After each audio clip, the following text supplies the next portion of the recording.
Ahir kaydım hemmeğinin sağlığına bir dert yarım.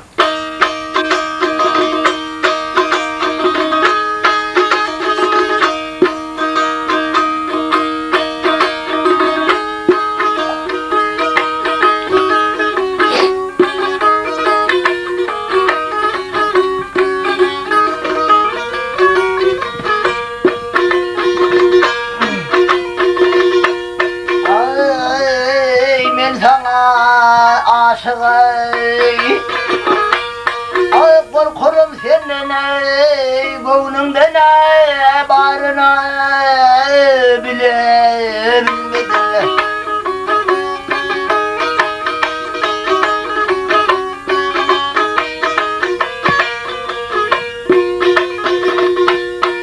Sonu da yaman değil.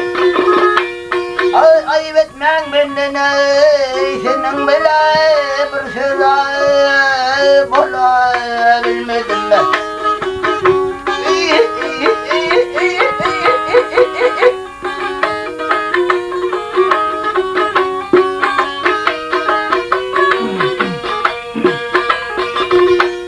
Aklım divane değil. Ay ışkın elinden ay, hiç mahrum kalmaydı bağızın gelin.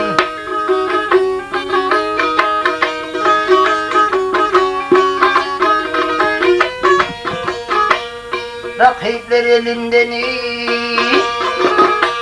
ayının telinden ay, bir dem nadaylığında ay, bulabilmedim ben.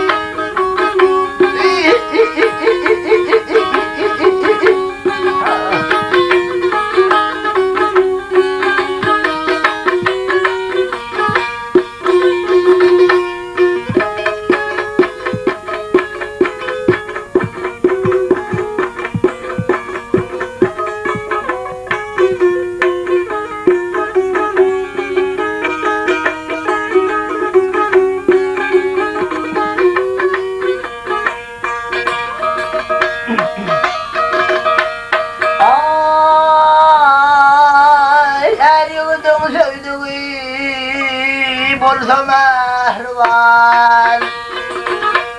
Sen koluma düştün neyleyim ben neyli yâre.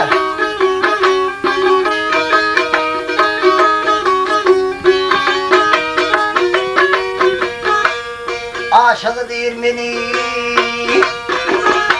ayaklı plan haneydi, acır derdinden ölüm.